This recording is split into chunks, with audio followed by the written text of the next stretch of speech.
Hey, good morning, everybody, and welcome to the Stronger You Project, episode number 8, where we talk about recovery, resilience, and redemption. And, a lot of us that go through recovery, we face a lot of resilience and we end up being redeeming our lives somehow, right? And I have a very special guest today. His name is Brad McLeod, and he's the creator of Sober Motivation on Instagram and Facebook, where he shares daily sober inspiration and motivation. He is also one of the top sobriety podcasts called the Sober Motivation Podcast, and he has grown close to 1 million fans in his community. And it just goes to show you the power of shared stories and how we can support one another. He aims to provide a beacon of hope and inspiration through his platform for individuals on their own recovery journey. Thank you, Brad, for coming on the show today. Yeah, of course. Thank you so much for having me.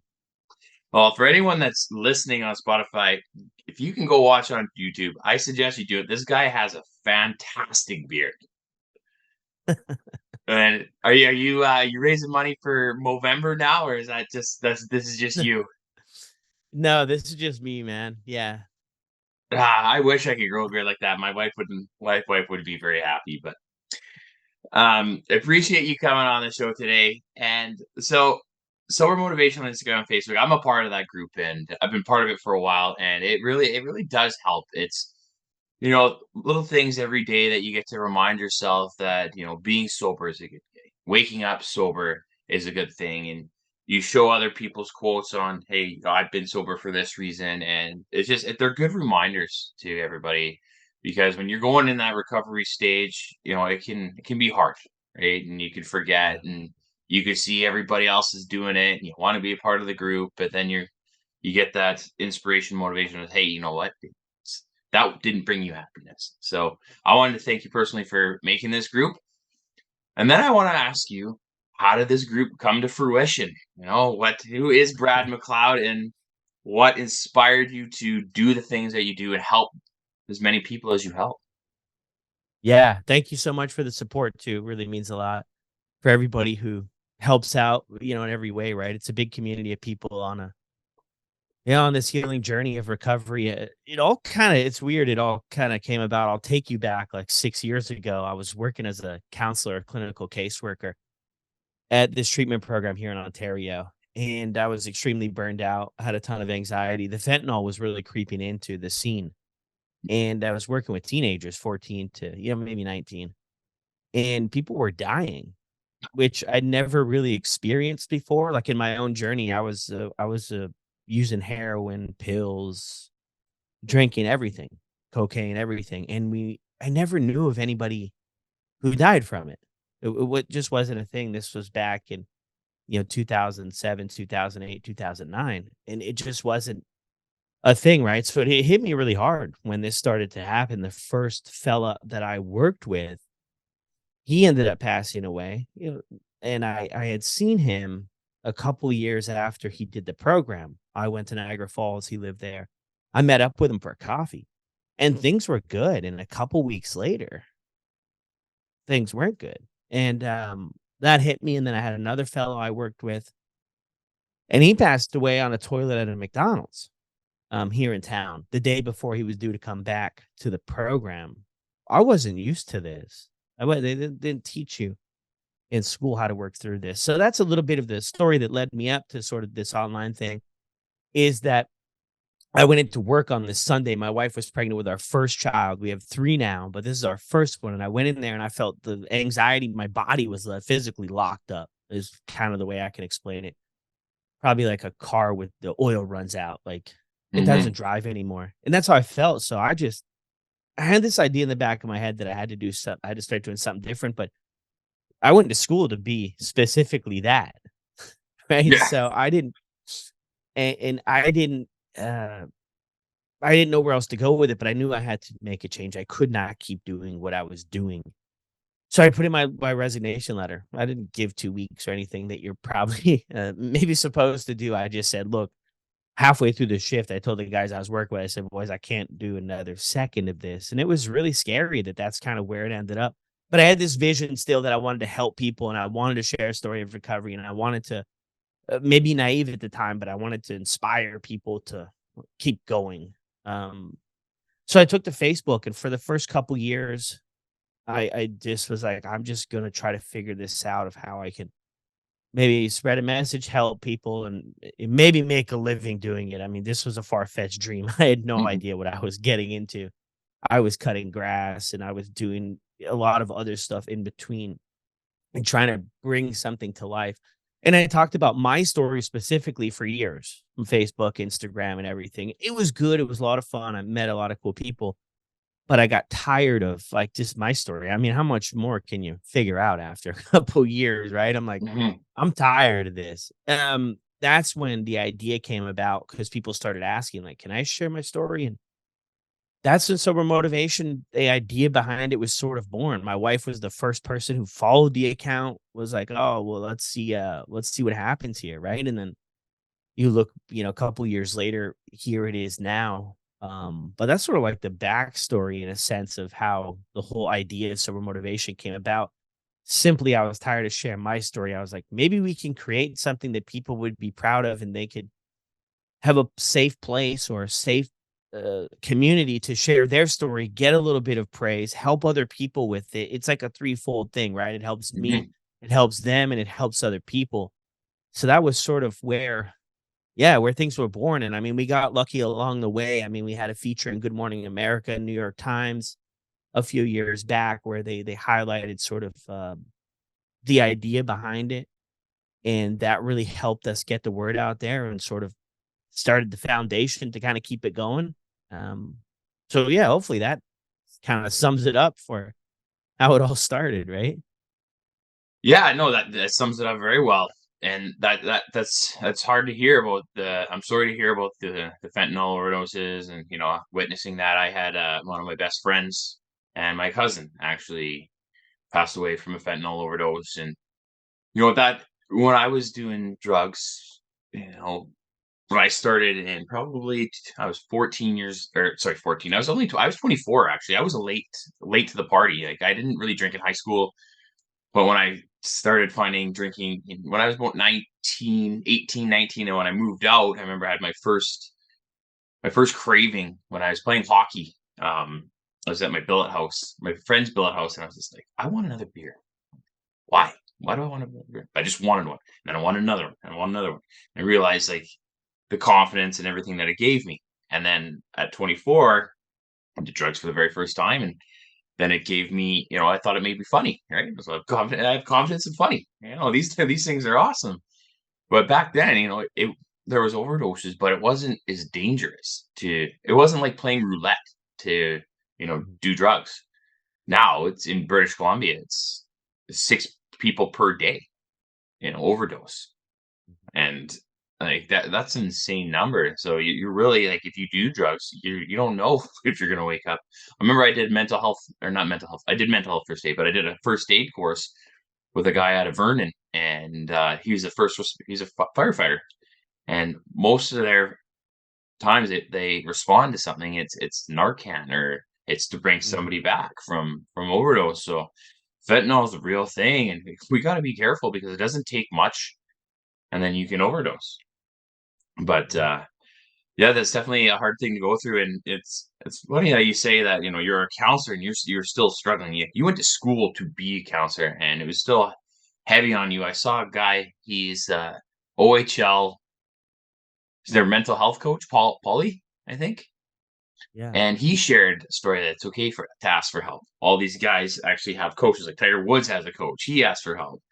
And I talked one of our counselors that in my group in rehab, he was very open about how he went to counseling, right? So Mhm. even like if you think that you're too good for counseling, even my counselor, he goes to counseling because we all have this stuff that weighs in on us, right? Yeah. So did you growing up, did you abuse drugs and alcohol as well? Is that how you became a counselor? Yeah. Yeah, actually, yeah, well, yeah, I did, I did, yeah, yeah, lots of stuff, yeah. Um, yeah, I mean, I even got into drugs and alcohol, my life was extremely unmanageable. Okay. I was born here in Canada, but I moved to the US when I was 6. My mom was a single parent, she had twins at 16. And my Holy. grandparents did a yeah, my grandparents did a good job to look after us.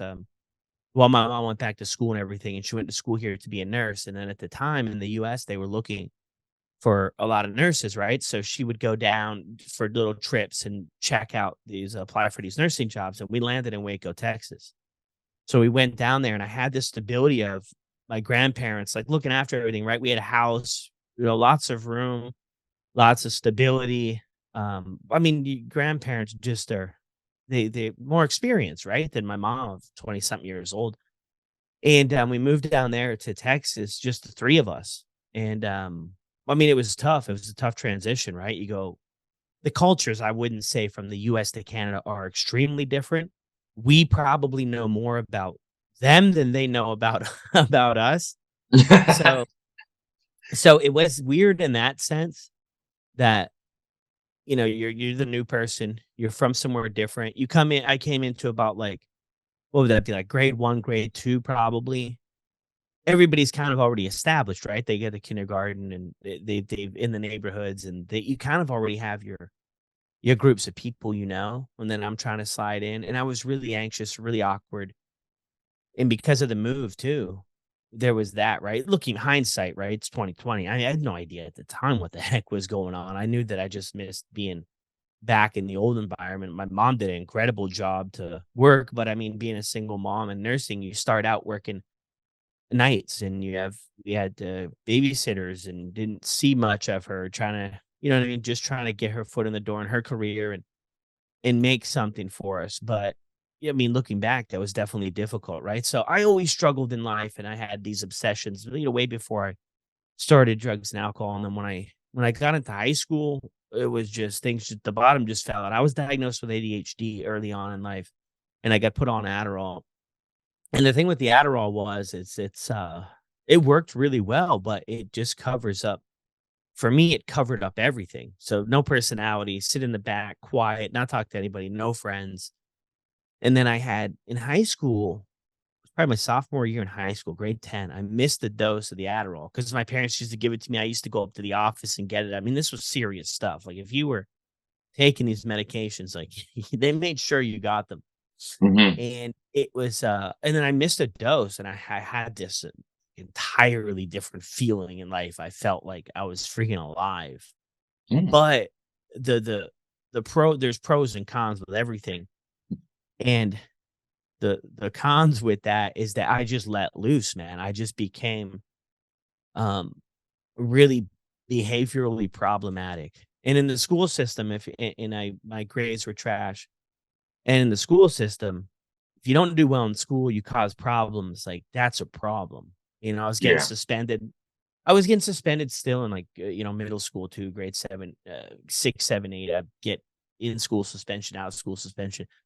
Long story short, I was always getting in trouble. I didn't really follow rules. I was extremely impulsive. Authority didn't really bother me much. I got my first time I was arrested, I was 16 in the state of North Carolina where I had moved to. You're an adult. So you go, they book you into the jail. It's not really like this in Canada here. We have a much more relaxed and maybe forgiving justice system. There, it doesn't matter. They have there's the rules and I just remember that too at 16, right? I got charged with this stuff. We were garage hopping, me and my buddies, and it wasn't even for drugs or anything. I was literally just trying to fit in. And then Yeah. we were, just trying to hang out with these guys, and I was just like the guy that did did the stuff. And you look back and I can only shake my head at it. Like, what was what the heck was I thinking, right? My parents are so we're into this court case. My parents got to come and bail me out of jail. They got to hire a lawyer and all this stuff. And I came from a really good home. We lived in this town called Apex, which has been probably one of the best cities rated in the US a couple times. Really Holy nice cow. suburb. Yeah. And the cops are at the house. And, that was like that right there. I actually when that happened, they brought me into the jail and I was in like this 10 by 10. It's not really like what people see on TV, these bars and all this stuff. It's like windows, concrete walls. And this guy was in this cell. He was maybe 18, 19, 20, and he was just sobbing. And he was on the phone and he was talking to people trying to make phone calls. and everything. And me, naive, and I don't know anything about this whole system yet. I asked him, I said, "Man, what are you here for?" And I learned, because this wasn't my first time in jail, it wouldn't be my last. I learned throughout the process that's a very bad question to ask anybody. So I asked this guy, he tells me, he's like, "Oh, they say I killed my girlfriend in New York, and I was trying to get the train down to Florida, and they grabbed me at the Amtrak station." And I just sat there like, there's no there's no police around this room here. I'm 16. There's nobody to save you, in a sense. And I'm thinking to myself in that moment, like, how in the hell did I end up here with this situation? And I swore to myself then, Justin, I said, "Man, that's it. I'm going to turn my life around, change everything. I've seen the light, man. I've seen the writing on the wall, and I'm going to change everything." And little did I know that was just the beginning of the downfall that was to come. Yeah, hey, Dan, that's you see on TV, it's like, yeah, just bars. But I've been in the drunk tank a couple times, and I've seen what Mhm. cells look like. They're all concrete, and you got this little window to look out, right? And Yeah. there you don't like. I would rather have the bars where you can see a lot more, right? You don't feel as confined when they shut that door and you're in there, and you're just like, man, it feels small in here. But to walk in, when he says that, the chances are he probably did, right? I mean, Well, yeah, yeah, I probably. don't know if him. Yeah. What did you get nervous? Did you get scared? Did you freeze up? Did you console him? Well, yeah, no. No, I mean, I was nervous about the whole process, dude. I mean, the booking room there, it's loud, right? It's really loud. It's madness, man. It's just complete madness going in there. I mean, it's especially at 16, right? Because this is for all ages, right? They don't separate you for, like, if you're 16 there, that you're gonna go to some lower tier, with juveniles or something. It's just 16, you're put into this where everybody else is, right? So, but yeah, I mean, dude, I just kept to myself after that. Was just hoping that the lawyer kind of explained how the process would work. So I would have to be booked in, fingerprinted, pictures taken, and then my folks would be able to bail me out. But the whole process might take 2 hours or Mm, something like that, just for the paperwork to come through. So I was just kind of hanging on for dear life for my folks to, for this paperwork to come through. And then, yeah, I mean, was like, I'm gonna change my ways. That lasted a couple days yeah, afterwards, right? yeah. And then So yeah, sorry. So you get out, you're like, I'm gonna change my ways. I remember, I don't know how many times I tell people that it took me 362 Mondays or 352 Mondays of me being like, "Oh, I'm gonna start Monday. I'm gonna start Monday." Yeah. 352 of those Mondays, not days, Mondays. Yeah. No, I'm with you on that. It's always interesting, right? Because yeah, we set those days, or the New Year's a big one, right? The New Year is gonna be here before we know it. And everybody's gonna have these resolutions. And one of the biggest thing indicators of change that I've noticed in my life is when I start to do things now. Not when I Mhm. say I'm gonna do something tomorrow, I know it's bullshit. I know it's not gonna happen. It's what I'm gonna do. If I really want something for my life, I gotta start, like, doing it now when the feelings are heavy. But yeah, so I get out of this situation here, right? Everything just is falling apart in my life. I'm like running away from home, and I've been in these relationships, extreme codependent relationships with these girls, and my life's revolving around, and I'm starting to feel really depressed, really anxious, and I'm just still not doing well in school. Things on my parents are my stepdad's into the picture now, and I've got my twin brother, and I've got a younger brother, and everything's just downhill. So I ended up, I was really feeling suicidal, and I had talked to um this girlfriend about it, like, "Hey, this is how I'm feeling, and I just don't really want to be alive anymore. I didn't see the purpose of it all." Well, it's just so sad looking back, man. 16, 17. I mean, like, now I see it and, like, dang, man. Really, it was really painful. I didn't know how to articulate how I felt or what was going on. And everybody was just like, "Do well in school and follow the rules." And dude, I couldn't do that. I wasn't able to really just fit into that that box everybody just wanted me to. So then I struggled even more. So I ended up in the psych ward. This is the second time, University of North Carolina hospital. And I was like the 10th floor or something, the psych ward, second time. And my parents had this intervention and I wasn't even doing drugs or anything, man. I was just completely out of control. Um, and they had this guy come in to do this interview and he's like, yeah, your folks want you to check out this rehab, behavioral health rehab. I mean, it was for people who struggle with substance use as well, but that wasn't all that they served. It was like this behavioral health thing. It was 90 minutes from my house. This guy, thinking back, this guy was just incredibly kind. And I was just like, what a joke.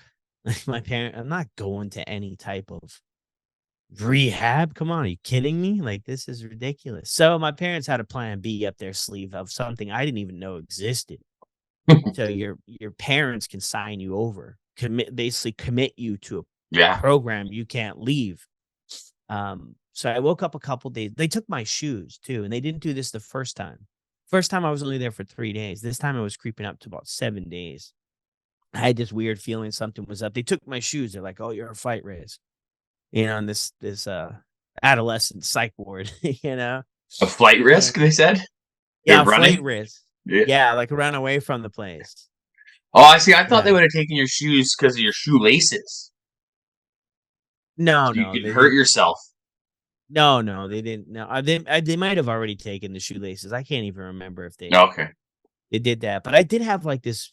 I had this wild mental breakdown at this place one night too. It was mostly staffed by nurses, Mhm. so I mean they fit a certain build for the most part. And then at night there was like this guy. He was more of like a security guy, bigger guy. And I remember having this breakdown. They put me in this padded room. I'm just sobbing, and I'm just like, well, I just uncontrollably was like just full of rage, man. I was an angry person, but I never really let it out. I never really put that side out. And this guy wrapped me up in a bear hug and tossed me in this room. And a couple of days later, I get this kick on the bed, and it's this big guy. I don't know. He was a big fella, and he had this woman with him. And they were like, "Yeah, we're your parents hired us to take you to this program." So they hired this transport company to bring me to this program right outside of Knoxville, Tennessee, place called Peninsula Village. I have no idea about what this is. I've never heard of this type of stuff before. So I was always a runner, man. I never faced any problems in life. All I know how to do is physically, emotionally escape. And not through drugs and alcohol at this time, but through this other stuff, this acceptance, this class clown stuff, Mhm. acting up, being kind of foolish, right? People Um, pleaser, looking for validation. yeah, yeah, and I loved that part because I felt like even though the consequences were heavy, I felt like I kind of belonged somewhere. I was able to make some connections with people.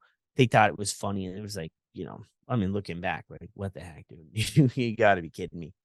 So I told this guy, right? I'm already planning my escape from these people. It was just like on autopilot. So I tell him I've got to use the wash. It's like a 6-hour drive or something like that. I tell him I got to use the washroom, of course. Then I'm playing it up in my head, right? And we go use the washroom. He's holding the back. I've got a pair of gym shorts on. He's holding the back of these gym shorts. He lets me go up to the urinal, and then he like grabs my. It's really freaking weird, but make sure I didn't kind of run away. But there's a lot of stretch. There's a lot of give in a pair of shorts like that. So we go out to the parking lot, dude, and I didn't give it a second thought. The impulse just kicked in, and bang, I took off from this transport company. And um I was probably on the loose for 3-4 hours. And then I mean, there was a whole command center because I had the suicidal thoughts, right? So once they called the police, I mean, then it's gonna be all hands on deck. And my goodness, it was all hands on deck. And the cops ended up picking me up a little bit later. I had asked this lady to use her phone to call my buddy, and I thought for some reason he would pick me up. He was much older than I was, and he was like a mentor of mine.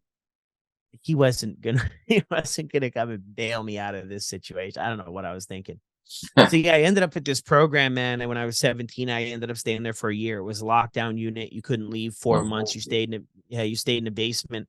You couldn't talk, couldn't walk around freely. Everything was structured. There was a rule for everything. You were quiet, on your bed for most of the day. You woke up at about 6 a.m. every day, made your bed, had to be done properly, did chores, everything had to be checked. It was a real tight ship, a lot different than what I was used to.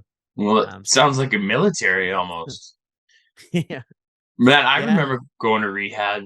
My first time was in Maple Ridge, and it was with 60 other guys. My mom and pregnant girlfriend dropped me off there, and I was scared, and I broke down, and I was trying to look strong, right? But I was 30. I was 30 years old, and I'd been through a lot. I couldn't imagine being 17, 16, 17, and then being forced to go live in a place like this, and then you have to be quiet. And you don't get much. Did you get much attention or, like, counseling or Yeah, we used to do groups. We did like 2 groups a day. You had a family therapist you'd meet with once a week. You would call your folks and you would meet with her, and then we didn't do any like one-on-one counseling or anything. No. There was 3 staff that would like, this was called STU, Special Treatment Unit. And then after the 4 months, you graduated into a cabin program. I mean, once they could be sure you weren't going to run away from the place, Mm, then we lived in a cabin. You know what I mean? It started out as a rough experience, but it actually turned out to be like an incredible experience. But it took me a long time to get to get to there. so do you think they make you sit alone or be alone for so you can start to gather your thoughts and be more comfortable with your thoughts? Is that kinda like the process for all this kind of alone time? Yeah, I mean, I think that their philosophy was break you down and then rebuild you from scratch. Like just get all those old beliefs out. And I think that that's what their thing was, right? Because that's what they were trying to do. I remember anytime I would want to ask a question, there was this guy, Mr. Riddle. Very insightful, but an asshole. I mean, a complete asshole. And anytime I wanted to ask a question, I'd have to recite the 12 steps. And if I got Okay. anything wrong, I would have to he wouldn't call me again. I might have to wait till the next day to ask that question. And that question might be to use the bathroom. And I mean, you still had bathroom breaks, but you'd have to wait. It was timed. I mean, 3 minutes to go number 2, 90 seconds for number 1, 7-minute showers. Everything was structured in timed completely. So I think their idea was to kind of just get that bad boy out of you. A lot of people that were there too, like I was probably in the early stages of being a bad boy type Mhm. person. A lot of people there were further along than I was, came from a lot worse situations that maybe, different type of home environments and stuff like that. And it was a very expensive program. I mean, it was a lot of cash too to pay for it, and for that long, I mean, if you go live anywhere for a year, and then Mhm. plus you get services and everything on top of it, yeah, it's a lot. So then I graduated to the cabin program. I was in the Bat Clan, called the Bay. There was a couple different clans or groups, and you start out these different levels, right? Pre-mouse, and then you work to a mouse, then you get a bear, and then you can work up to an eagle, and then you can work up to a buffalo after you graduate the program. And each level had this interesting component to it. The pre-mouse was there was a lot of restrictions on the pre-mouse. You couldn't talk to the staff. If you wanted to communicate with them, you'd have to go through somebody else, and then they would have to ask the question. I mean, dude, looking back, it's very, very weird stuff that people are gonna say what in the heck was going on? But everything kind of had a purpose, right? And then Yeah. you'd work your way up. If you built a little bit of trust, you could get your mouse level. And the idea of the mouse was that you just can't see very far in front of you. It's all about you. You're absorbed with yourself, and you need to work through that. You need to build trust with your group, with people around you. And then you would stay there for a bit, couple months, and then you'd move to a bear level. The bear level was introspection, about looking within, like it's enough. We blame everybody else for where we're at in our life, and Mhm. that like doesn't get us anywhere. Some of it may be true. I mean, some people do experience extremely traumatic events that are definitely brought on by other people. But at the end of the day, we have to, accept responsibility for how we react to stuff. That was the bear. I mean, that's hard, right? Looking at I was the one who got me here, my decisions and choices.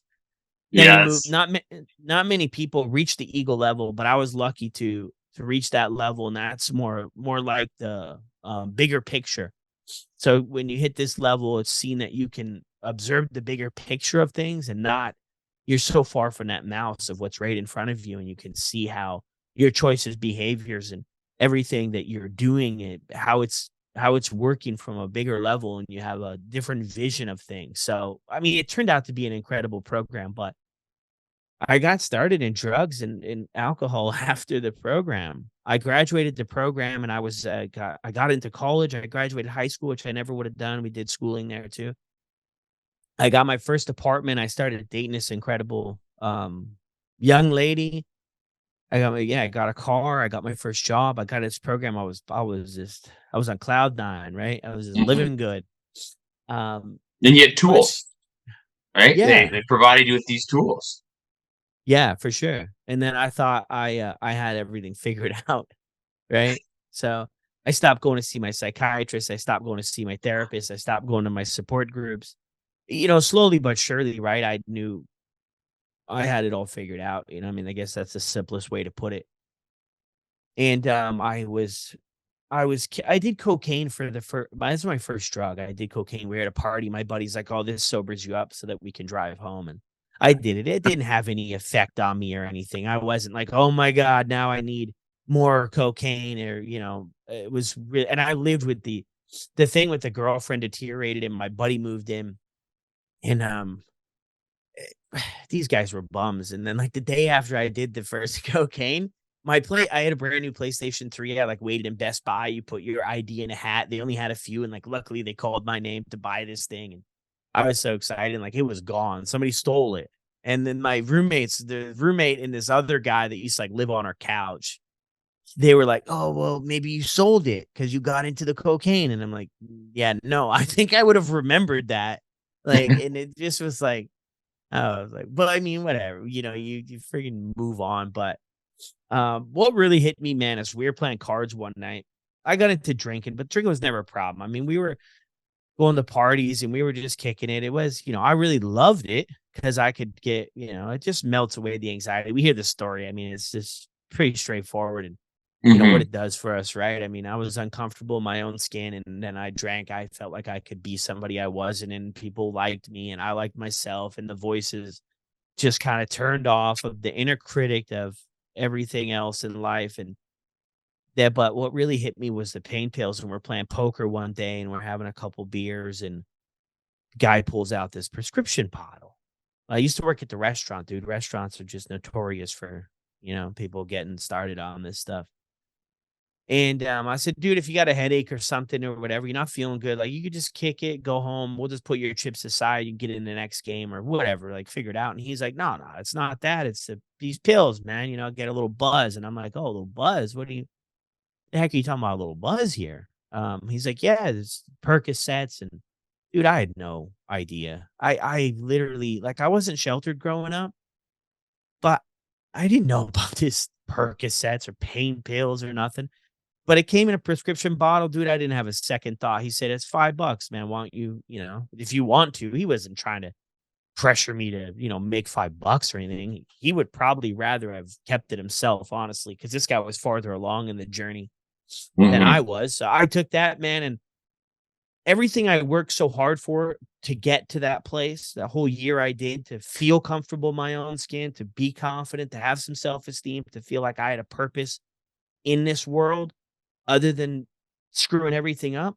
I felt that in like 3 minutes after, or 10 minutes after. And I was Hmm. like, "Dude, I've been here before and I love this." I had to bust my ass for a year, live in a cabin in the woods and, down Jones Bend Road, and, walk 30 kilometers a day in the rain and the cold and the 100-degree weather, and my legs were chafing. I mean, I had a rash everywhere from where we had to wear jeans every day and tuck in our shirts. So in the middle of summer in Tennessee, like it causes a lot of problems. Um, so I was like, "I'm home, man. I've got this. This is incredible." And then I started to figure out, well, how am I gonna get more of this? They're just autopilot, man. I just think some of it just hits, and it just like you just Hits want and that sticks. relief. Yeah. Yeah, and you just want that relief so bad. So I started to do some research on Google, and I said, "Well, how do you get more of these?" Because I didn't have a doctor or anything to get these pills, right? So then I kind of figured out, for a long story short, you got to get them from a doctor. So I started thinking, well, who would I know that would be in that position to get it from a doctor? I keep the story vague just not to involve other people, but I Mhm. knew somebody who had a lot of operations, and they were not addicted to drugs. So they had a lot of stuff left over. I worked my magic. I ended up a couple days later with the shoebox of this stuff, a literal shoebox, thousands.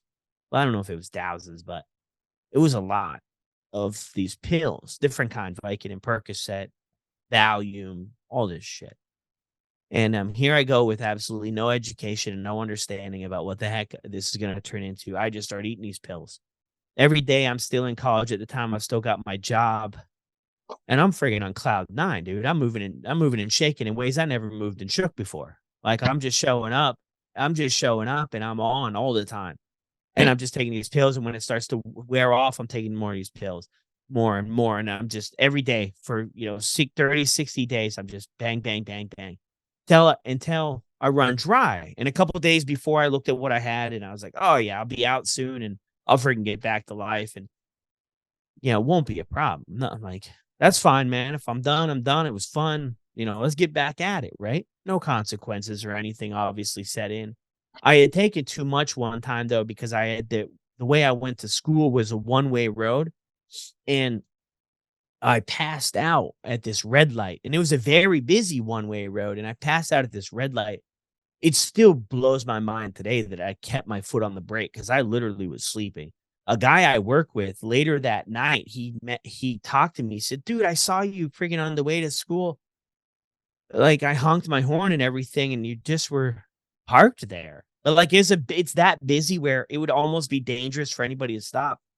What I remember, though, is a firefighter came and opened up the door, and I looked in the rearview mirror really quick, and I saw a fire truck, and I just panicked. I grabbed the door. I was like, "I'm good." I grabbed the door and just zipped off. Like, it was weird. It was really, really strange.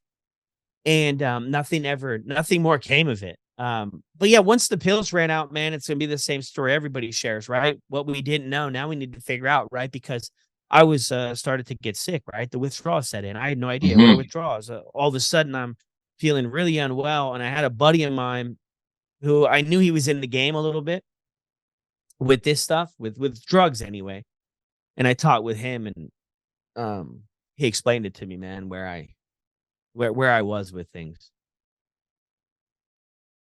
So what was that like hearing that, so withdrawal symptoms, if you haven't had them, they're brutal. Like, I remember going through withdrawals from alcohol, and I couldn't keep water down, my hands would go numb. I had to lay a certain way. I had to lay on my back, couldn't lay on my side. I couldn't eat, it was very uncomfortable. I've never came down off of pills or anything. You can come down off cocaine fine, I've found. Yeah. You want more, but I've never had to go through withdrawal of, coming down off of a Percocet. What was that like? Well, yeah, I mean, it's like they say, like, the flu times 100 maybe. I mean, it's a Yeah, lot of those same symptoms, right? the sweats and Sweats, yeah, your legs ache, your stomach feels like anxiety, but it just doesn't go away. It's just in knots. mhm, I mean, it just tears you up, right? It basically is the opposite of everything you feel going into it. But the biggest struggle about it is probably the mental part. The mental part, the obsession. Every single thought you have is consumed by the next one. You can't focus on mhm, anything else. You can't think of anything else. You just wanna get out of that feeling, right? And then you start to have the other thoughts of everything that you've been trying to avoid.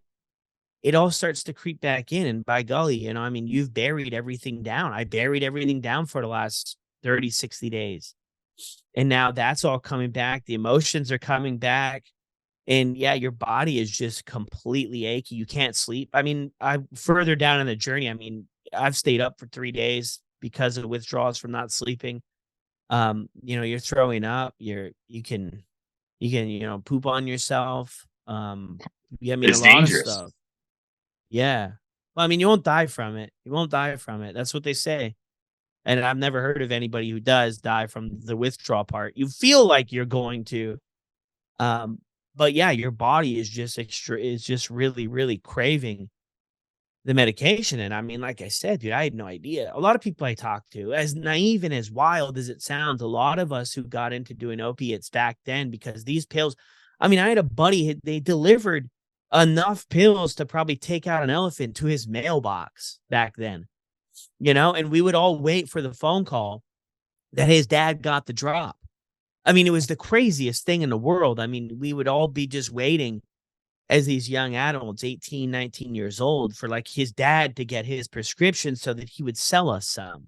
Like Oh, man. that's the wild, wild west it was. And everybody was on him, man. Not everybody was hooked on him, Mhm. but everybody, because when we were young, and you see the pill bottles from a doc, it says take one or two.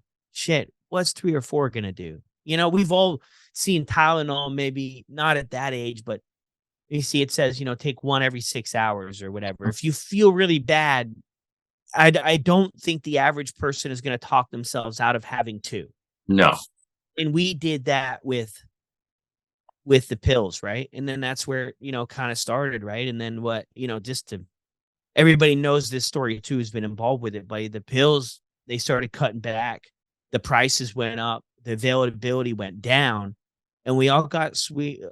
I don't know if we all did, but a lot of people got switched over to heroin. It was Mm. you could get it easier, you could get it cheaper. Sometimes it was a better bang for your buck. Sometimes it was the same bang for your buck, but you could get it, 2, 3 in the morning. But the pills were, I wouldn't say it was a classier thing, but it was people who were doing that maybe had jobs on top of it. People who sold Yeah. heroin had a For little bit more access of to a white collar, white collar addiction. yeah, maybe they had a little bit more of an open schedule. I used to have this one guy that I used to buy the heroin from, and I'll never understand this guy, but he used to always say, I used to go and meet him, and it'd be like a 20-minute drive, and he'd say, "Yeah, Brad," he said, "grab me a milkshake from." Had this drive-through. I can't even think of it. This drive-through restaurant now was oh, it was great. They sold trays and stuff, but he was like, "Grab me a milkshake from there," and I was always so excited because by the time I got to him, I was already in withdrawal. So I really wanted to, get well again.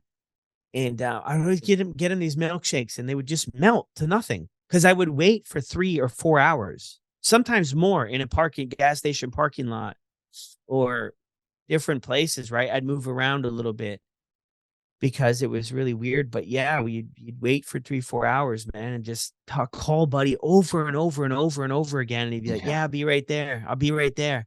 I'm like, "Dang," like, and I mean, I would always say like, this is enough of this, right? Because I got my girlfriend's dad's car, because at this point in my life, everything's falling apart. So she's like, "Where's the car at? What's up? What are you doing with, what the heck are you doing?" Right? Yeah, but I was like, I'll never forget that, man. Just waiting in a Sheetz parking lot, dude. I mean, sick as a dog from the withdrawal. Sometimes I was with a buddy of mine, Mhm. and just got this milkshake just completely melted, and just miserable, just miserable. But when you got it, man, we would just we'd pull into the nearest gas station, dude, and just do our thing, man. And it's crazy when you're wrapped up in it, how little you realize, like, what the heck is going on, For some time, I just didn't get it, man. Like that, here's this freaking guy from middle class family, went to this my parents spent over 100 grand on this rehab center. I've been going to therapy and counseling and seeing doctors and learning centers and everything since I can remember, interventions galore. Great, every opportunity I wanted in life to do something with my life, my folks would have supported. I went to college. I had my own apartment when I was 18. Um, by the time I got to doing the hair, when I got evicted from the apartment, I lost a car. I got arrested again and charged with the felony when I was 18. I was on a 1 year. Well, the first charges when I was 16, I got put on felony probation. That's probably another reason I didn't mention that, why I never got into drugs and alcohol. I got this probation, and this probation officer she was real. Oh man, she was a hard ass. I mean, there in the US, they go to the probation officer, kind of looks like a police officer. They have a jacket, they have a sidearm, handcuffs. Here in Canada, if you saw a probation officer, you would just say, "Oh, that's just a regular, maybe they work at a bank." They're dressed, maybe a little bit more than casual, and they just look like regular folks. There, man, this chick was on, and I had to do drug tests. And somebody would watch. Sky would watch me, right there, bang, to see it, right? So, but then I got on this felony probation. It's interesting. When I was actually doing drugs, I told them, this lawyer, that it was to pay off credit card debt, because we were breaking into cars. Yeah. Buddy of mine, he opened up this door handle. He went into the car. No, he didn't even go into the car. He opened up the door of this car at like 3 in the morning, and this guy was walking his dog. And we didn't even go into the car. I was a lookout guy. I found out the hard way, guilty by association. You don't actually have to commit the crime, but if you're there while it's going on, Hmm. it doesn't matter. So I see out of the corner of my eye the blue lights flying. They're coming up. This guy's like, "Hey, what are you doing?" And I'm like, "Oh shit, the cops are here." So like my buddy and I split. We're on the run for like an hour, 2 hours maybe. And then I called this girl I was dating at the time. It's like 3 in the morning. I'm like, "You got to scoop us up." We went to this pool. So the pools in the neighborhoods, they would have a phone for emergencies. Like if you had, something happened in the pool or something, you could call. But cell phones weren't big back then. And I called her. We got pulled over just as we were leaving this little town. It was a town, maybe 5,000 people. And never forget that, man. I just felt like, what a loser, man. Hmm. What a loser, dude. You're 18 years old. You already have this other stuff. You have these other convictions. Here you are again. I got arrested that night. And then a big thing that happened too was the next day I got bailed out. My brother bailed me out. I don't know, $5,000 bond or something. Bailed me out. My brother and girlfriend at the time. Went home. I was living on my parents' place at this time. Um, and then next morning, I hear my stepdad. He's yelling upstairs. "Yeah, Brad, get up. You got somebody here to see you." And I'm like, "What the hell is going on?" Oh, it was the cops again. And I'll never forget this because I had a younger brother at this time, and he was getting ready for school. My stepdad was going to take him to school, and he was this freaking police officer, arresting me in the entryway of my parents' place. My younger brother's there, and I just remember my stepdad. He was strict. He was kind, but he was strict. He grew up in a military school and everything like that.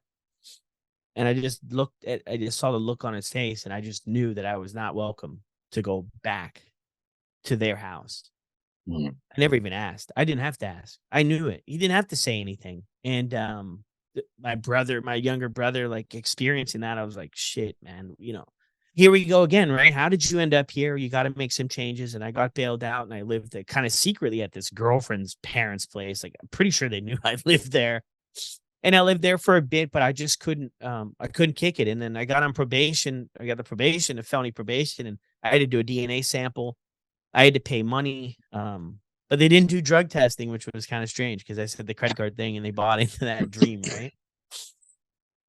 So yeah, whirlwind. Yeah, man, that's such you're only 18, 19 at this point, and Yeah, I don't want to say it this way. You've accomplished a lot, or sorry, you've experienced a lot, right? So at this yeah. point, you moved from Percocet to heroin. Now, are you like snorting it? You're injecting it? Snorting it. Yeah, Okay. yeah, Um, so you get arrested again. You finally get out. You can't. You're not welcome. Are you still talking with your family at this point? At least.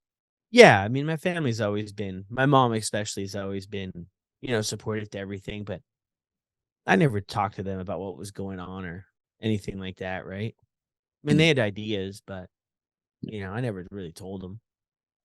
So where do you go from here? Where's your turning point? Like, where's that one Yeah. day where where it just we all have that day in recovery where it just clicks for us and then we get sober? Yeah. No, no, good question. Well, fast forward there. And I mean, between there and I went to detox. I tried a methadone program, but I was still drinking and I was still doing cocaine. And the methadone program was tough. Like it was great. I don't want to like talk bad, but my experience is that it was tough. You had to have 12 bucks a day. I had to drive 30 minutes each way there and back. I had no car. I lived on my brother's floor towards the end. I lived on his couch at first, and then I think he was kind of embarrassed that like I lived on his couch because I used to kind of be something. Not Mhm. like uh but I knew everybody in this town. Everybody knew me. I used to be likable. I used to be part of the community and part of the parties, and we had a really good time. And I knew everybody, and that all kind of faded away, you know? So at first, I lived on the couch at his place, then I lived in the floor in his bedroom. And I kind of came to one day, my life was just I lost the jobs. I lost everything. I mean, you just listed. I lost everything. My life. I had a little bag of shit belongings. I didn't cook or clean. I mean, I was just into doing stuff. I didn't do laundry, or I didn't have anything, man. And I woke up one day and I was like, I gotta do something different. This is gonna kill me. This lifestyle, I'm gonna die.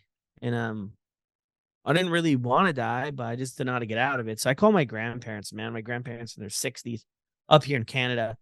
Everybody around me wasn't really willing to help out financially anymore, but I'm like, I need to get some help. I need to get off this methadone because the methadone was good, but it was keeping me stuck because I wasn't doing anything else to improve my life. I was just taking the methadone, just kind Mhm. of being in a fog, just kind of catching a little buzz every morning. I did the same thing every day, which was like nothing to improve my life.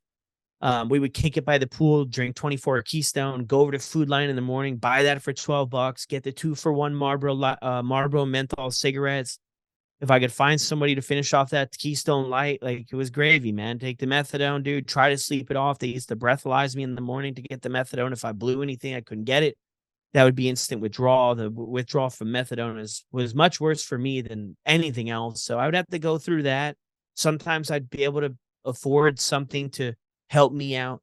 But I had this thought that morning, I got to do something. I called my grandparents. They were down in North Carolina the next day. They hooked me up in this rehab. We went down to Florida. I did this detox, this 8-day detox. And, it was good, man. I got off all the shit, right? But the big day, but then I got into a little bit of stuff after that. It wasn't perfect, but it was a lot better than I was living. My grandparents the cops were looking for me at this time for some other shit I didn't know about. My grandparents like, "Yo, it's too crazy around here. Why don't you come up to Canada with us and we'll see if what you can do," right? And, for me, man, I will leave my friends behind and leave my life behind, and this is everything I worked so hard to build. It wasn't really much, but to me, it was everything. It was all I had. Um, but I said, "You know what? Let's go.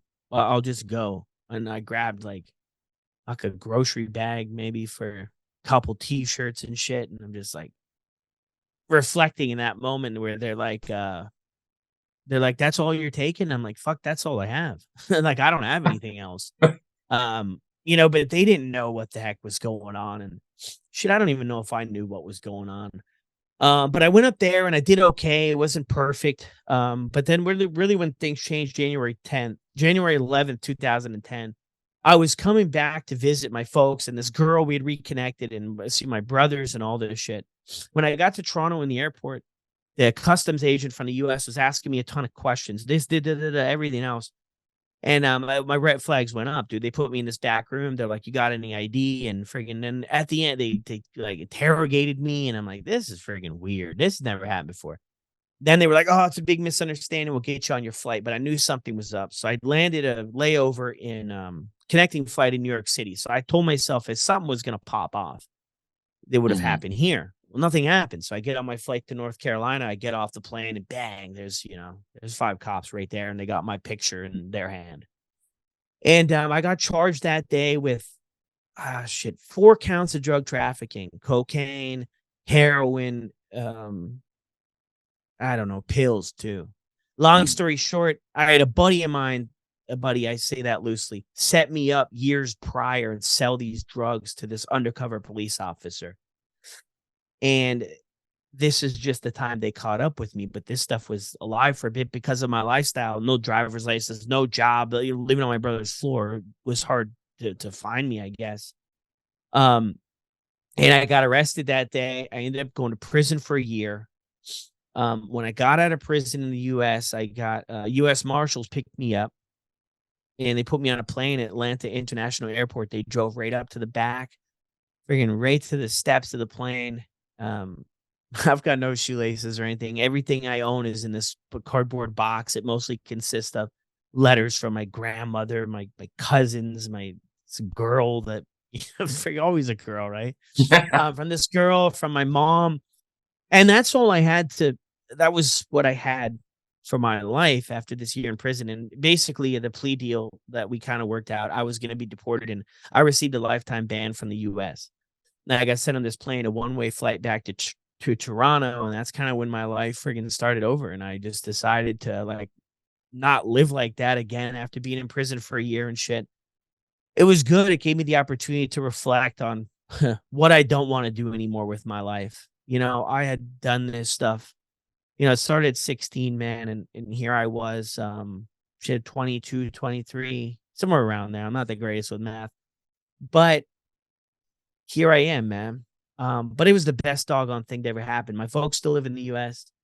And a lot of people ask me that, do you ever want to go back? And, if the cards fall that way, sure. But closing that door on all the shit that I experienced there and the choices I made and how things played out, and just saying, you know what, dude, you got to freaking start over. And from nothing, I had no friend. I lived with my grandparents. I had no friends, no job, no money, no car. But I had a desire not to live the way I was living anymore. So that's freaking the long story short, dude. I'm sorry, man. This is it goes on forever, man. Yes, that is a busy 6 years.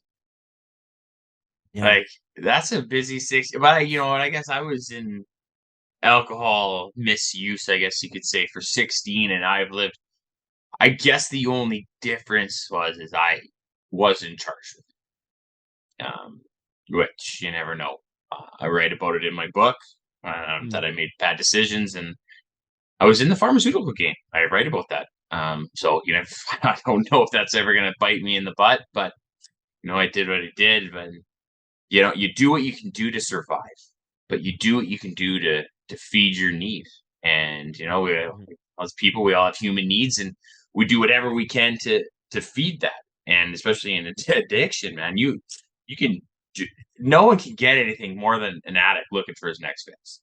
Like the drive you have to be able to get things. I would go to a store and I would trade a gift card that I was bought for me for Christmas for a bottle because I knew the person. Like, here, you take this, just give me that. You pay for it. You'll make an extra how $15, right? Mhm. But I could get anything I wanted, and it's because I had to defeat that need, and it took me a little bit longer to finally to switch because you have all these good things in your life. I got good grades, but I got suspended. I got suspended for doing dumb things, right? And Yeah. looking back on it now, you can kind of laugh on it, but you get caught and you're like, man, I can't believe I did all that. Like even sometimes I can be walking somewhere and I can notice something and be triggered about an old memory or past Mhm. experience or something I did that was totally stupid, and be like, oh, and then you just cringe, kind of be like, okay, well that's the old you, Mhm. right? That's not you anymore. And the first rule of recovery: change your life, right? Change your life, Yeah. and you really change. You had to, yeah, yeah. They kicked you out of the states. Yeah, you had to change your life. And Yeah. so, are you still banned from the United States? Yeah, I will, as it stands, yeah, I have a lifetime ban. So, I mean, you could always apply for a pardon or something, I guess, or Not there, no, it doesn't work. Canada's system's a lot different. The only way to get a pardon in the US is from a governor or the president. okay, So all right. unless yeah, but you can't it's not like here where you can just apply and they'll cut you a slack if you've done well for X amount of years. Yeah, you could do that, or yeah, you could get an attorney, or what I mean, it could be overturned if they're like, "Hey, Brad, you're doing good stuff now with your life and you've only gotten one speeding ticket in the last 13 years. Maybe we'll give you another shot." But yeah, I mean, it is what it is, right? I mean, Mhm, I've made my home here, and it's weird. It's full circle shit, man. I'm right back to where I was born, where I grew up. mhm. It's like where I spent a couple years, and there's nothing more empowering than that door come closing, whether we do it or whether the powers that be do it. And that's where I see a lot of people struggle is they leave it cracked a little bit, a little Yeah, escape route.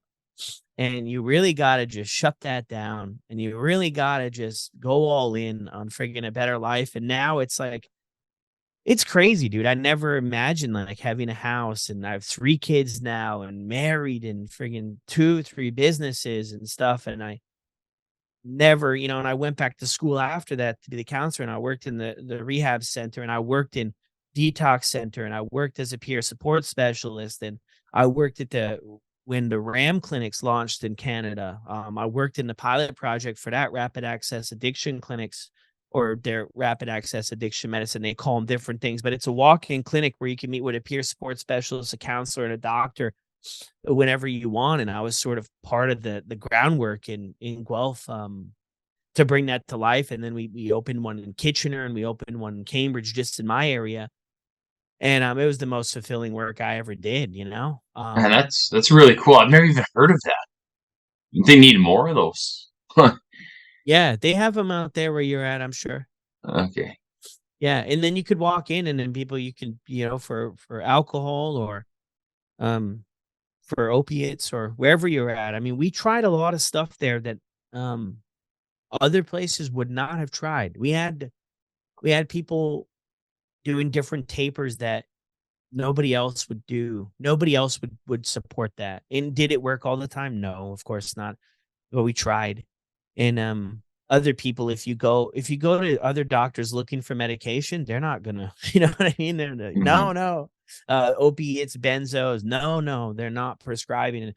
Luckily, we had this one doctor at the place, and she had so much experience and just a huge heart to help people and meet them where they're at and give them a shot. Give them a shot. And it was incredible. Like, she would spend an hour with people. I mean, have you ever spent an hour with a doctor? You know what I mean? It was that incredible. And this walk in, and in Canada, I mean, it's free. It doesn't cost you a nickel. You walk into these clinics, and I mean, that was my experience at the ones I worked at. But I worked at another one too, where we had this nurse practitioner, and I mean, she would just, it was this guy that I'll never forget it. This guy came in there, and he must have been in his 70s.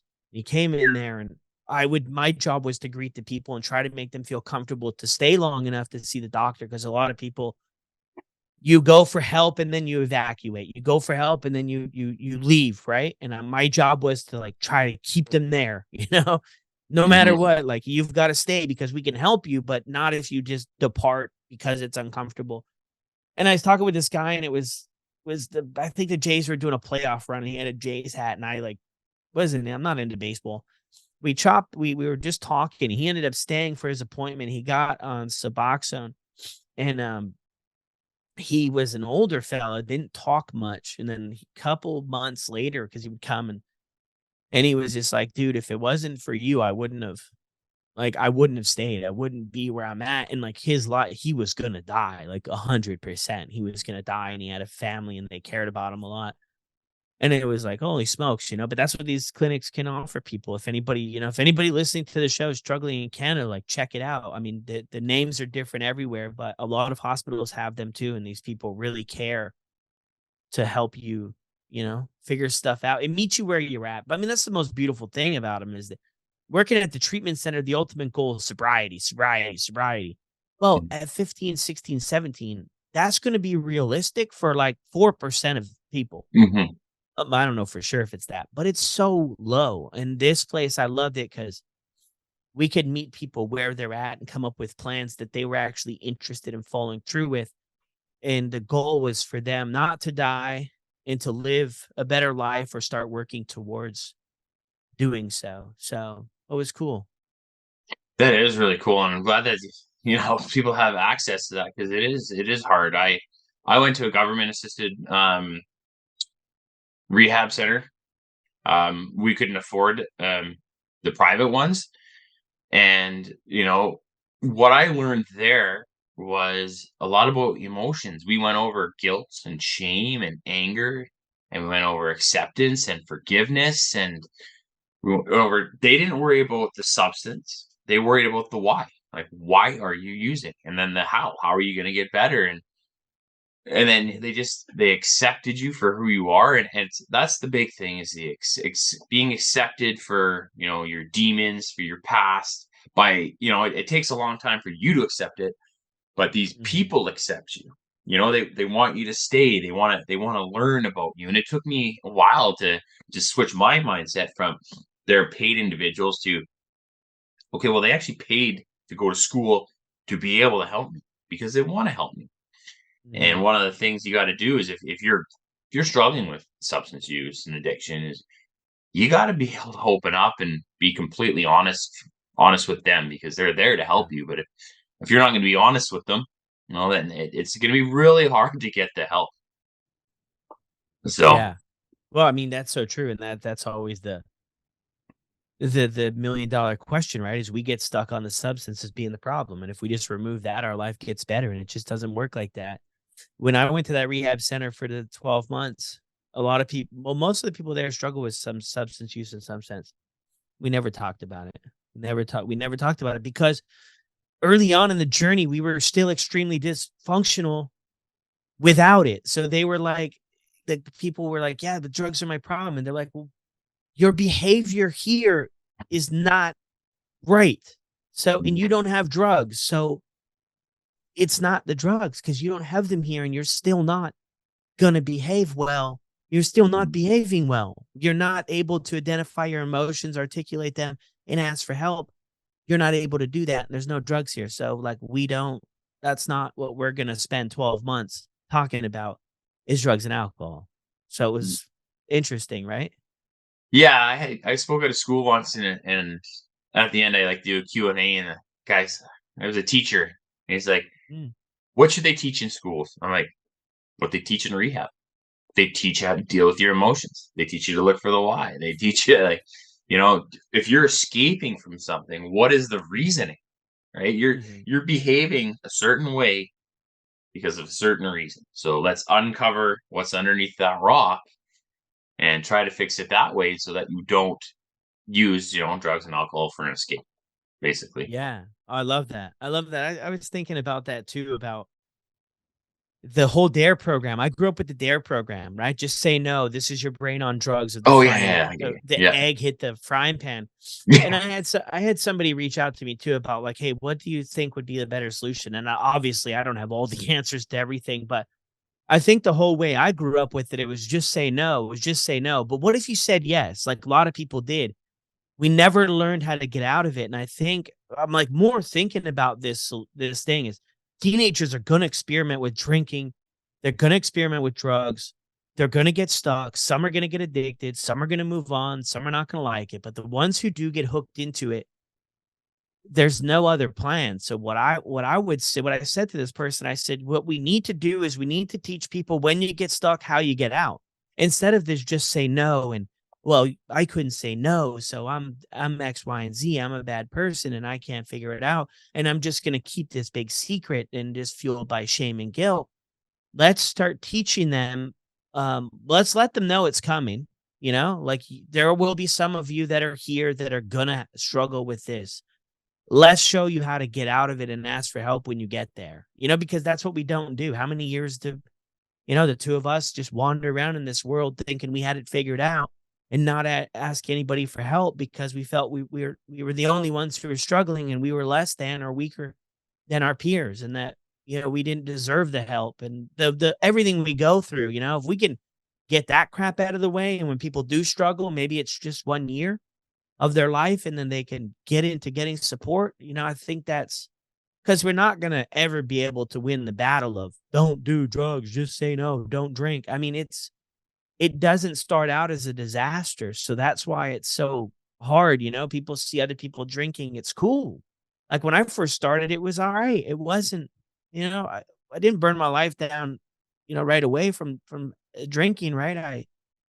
I liked it. So yeah, we gotta change the conversation, but I love that suggestion too about how to work through emotions. Yeah, school is just much more in line with, let's teach you how to do stuff PT can do, man. They always told me I had to learn English and grammar and stuff, and I don't know it today, but I just type it in there, grammar check. There you go. I got it from my podcast. I mean, you're probably much more well-rounded. You've got the book and everything. I see it in the background there. That's incredible. Well, I had an editor, but I did, I was fortunate growing up that I got good grades, but like I had those behavioral issues. I got suspended for rolling a picnic table down a hill. I got suspended for throwing a racer at a teacher, for pulling grates off the wall for the heating. I acted out a lot. Yeah. I had the keys to my high school. Like, and I was unlocking doors and taking the elevator. Like I was doing whatever I could to get in some sort of trouble, to get in some sort of rush, because I wasn't really afraid of like authority, like you said. Yeah. But I know now that everything I did was an escape to try to build confidence because I didn't like me. And it took me a Yeah. long time to realize that. And then I had got to that mindset of when I was trying to get better. Why would you want me to quit using when this is the only thing that makes me feel better? That was my literal mindset. Why would my family want me to stop drinking? It helps me feel better. Why would you want me to stop doing drugs? It helps me feel better. Do you want me to be sad? Like, I literally put it back on them, Yeah. like, "Why?" And then it took me a while before, Yeah. he there's a little part of you that knows you're the reason, right? But, you don't wanna admit it, because once you admit it, you gotta accept it, and once you accept it, you gotta ask for help, and you gotta make the change. So you go through all these changes and, decisions that you're gonna have to make that, "Hey, you know what? You're the one that has to do this. You're the one that's gonna have to get the help, and you're gonna have to do what Yeah. they ask you to do or what they challenge you or invite you to do to make the change. And it's when you open yourself up for those suggestions and Mhm. guidance that you're really gonna start to make the change you need to make, and then get on your Yeah. sober journey. But it can be more than just becoming sober. It can just be changing your life and your behaviors, right? Mhm. It's accepting that you need to change your behavior and that the only thing you can control is you and the way you act. So, uh, Yeah. one final thing, what would you say to someone who might be struggling with addiction or substance use? Whether it's young or old, just beginning, what would you say? Yeah. What would you say to them? Just get started with something. Get started, listening to podcasts, get started with some groups, some support, go see a therapist. Excuse me. Mm. Because I was involved with stuff long before it actually clicked, right? Get some seeds planted in your Mhm, life and get talk to people and get things going. Because a lot of the stories you hear, it might be 1 year, 2 year, 3 years before they actually went all in that they started to engage with recovery supports and consume that stuff, right? Get off of following beer channels, get off of all this other stuff, this negativity, get rid of that stuff. Like start man, I say it, dude, this thing saved my life and I never shared that story, but Mr. Riddle told me back then when I was so stubborn at 17 years old. He said, "Dude, you are so hard-headed. You're not gonna go anywhere in life. I need you to do one thing or consider one thing. I need you to fake it till you make it." And that's what he told me. And a lot of people I see online, they put out this meme like, "Don't fake it till you make it." That's bullshit advice. But sometimes that's the only option. You don't want to change your life, and you don't want to consume sober stuff, and you don't want to go to the group, and you don't want to go to the meetings, and you don't want to go to therapy. But look, what changed my life is that I just started doing shit I didn't want to do for long enough to where it mhm. became shit I wanted to do for long enough. Get out of your own freaking way. That whole saying is get out of your own way. Stop talking yourself out of everything you can't do. Stop trying to convince yourself that this is serving some purpose in your life, whether you're drinking on weekends or anything else, then you can do this. Oh, camera left. Oh, hockey, yeah, Canadian, little hockey net in the background. I don't know why my That's camera left there. I don't know, it said something else, but yeah, that's what I would say, man. You just gotta get started somewhere, that's it. Yeah, and you know what? I hated going into counseling in the beginning, and so I'd go for half an hour. I broke it down, like, "Listen, I Mm, don't like being here. This is but can we just start slow?" And she agreed. Okay, I just come for half an hour, come for half an hour. And then I would build up. I'd go for an hour. And then, I'd go twice a month. And then I go once a month. But then I'd also have a doctor's appointment. And I just made sure that I started talking to other people about it. And then eventually, mhm, it finally it finally just clicked, and now, oh, coming up on 5 years sober. How many years are you, sober now? 13 years. It'll be 14 years this January. What day? January 10th. Ah, okay. January 11th, 2010. I always Okay. get the 10 and the 11 mixed up. That day, yeah, that day that I got arrested, man, there was a lot more to that story, man, that it just kind of I guess the stars kind of lined up, man, on accident that day. And man, you sound like you're just a hard one to get going on the journey here, Justin. Not 30 minutes of recovery, just for your parents want you to take it away. I'm happy to hear friggin' you busted through all of that, man. And now look at what you're doing, right? Being an example for other people, and it's incredible, dude. Well, I appreciate that, thank you, and when you take so much, like, when you're in your substance use journey, you take a lot from people. You don't even realize it, and you're like, Mhm. it's just me, but, I put a lot of people through stress, like, my parents, they didn't know if I was gonna Mhm. live or die. They knew I was doing drugs, right? Mhm. So, I would disappear. So, you just wanna give back, and you just I'm not, like, against people drinking, but I show them what can happen. That's my goal, is to show them what can happen if they use too much, or if it becomes an addiction, because you're never gonna just be like, "Hey, you know what? You shouldn't drink. You can't drink." People go, "Whatever." But my goal is to show people what happens Yeah. when they drink too much, and what can happen when they don't ask for help, and what can happen when they do ask for help, right? So that's my Mhm. goal, is just to, show people what can happen, and just give them some inspiration, be like, or let them recognize when they do need to ask for help, and, give Mhm. back to a world that I took a lot from. So, Yeah. Well, you know what? Hey, I couple things, I guess, before you go. What's next for you, and where can people find you? Do you have a book? no. Not yet? I don't have a book, man. Yet? I can't write, man. Maybe one day.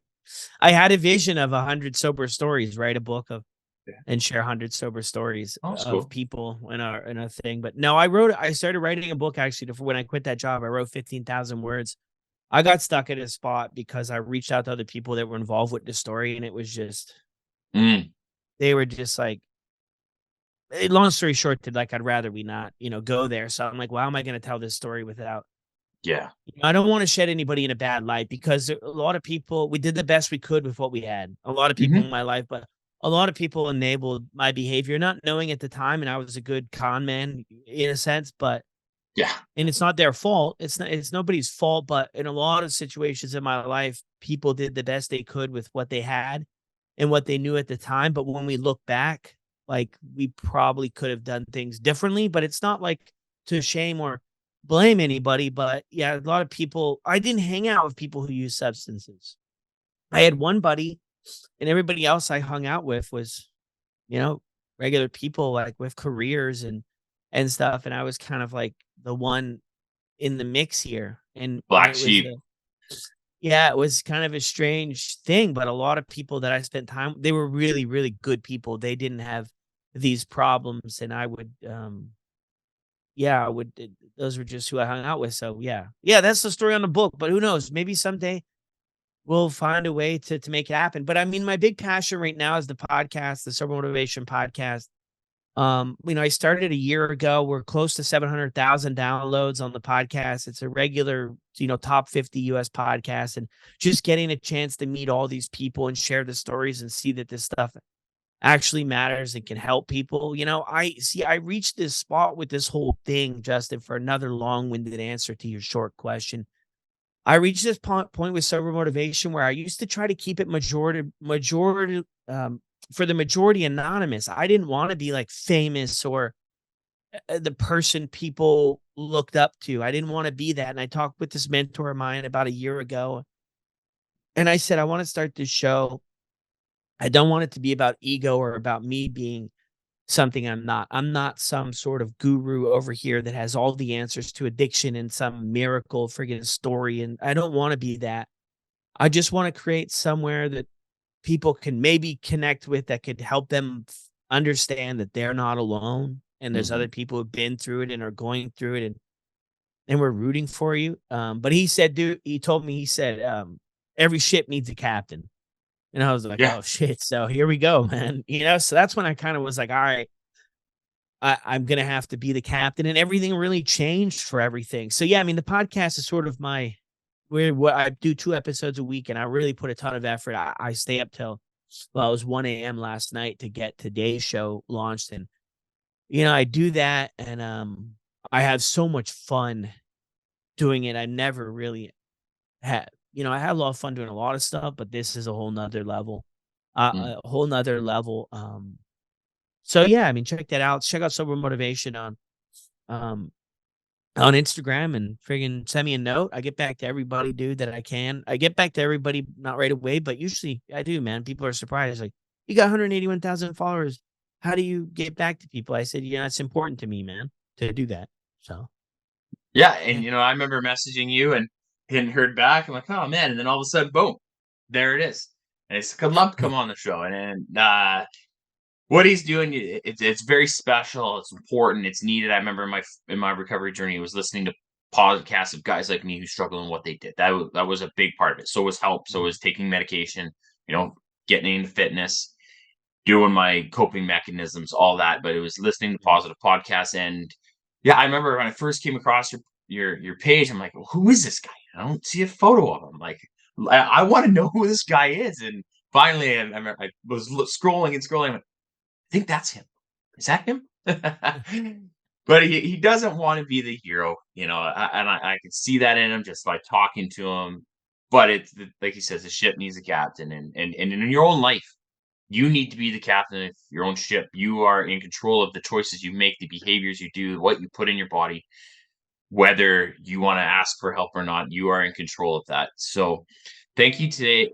Thank you, Brad, for coming on the show and giving us all those jewels, sharing your story, and thank you for everything you do with the sober motivation. I know it comes up in my feed all the time, and it's always good to see those little things. Thank you to everyone who stopped by to listen to my incredible guest today, Mr. Brad McLeod. He's the founder of Sober Motivation on Instagram and Facebook, and share his amazing story. So please be sure to check him out, give him a follow, or let him know how he impacted you. He said you can DM him. He will get back to you. He does have a lot of followers, almost 1 million combined. So be patient with the man. He can get back to you. I'm going to put all his contact info in the show notes. And if you like this podcast episode, be sure to like, comment, or share it on your platforms, and help us spread this message. Brad, thank you so much for coming on the show today. Of course, Justin. Thanks for having me. You bet. All right, this is the Stronger You Project. Have a great day, everybody.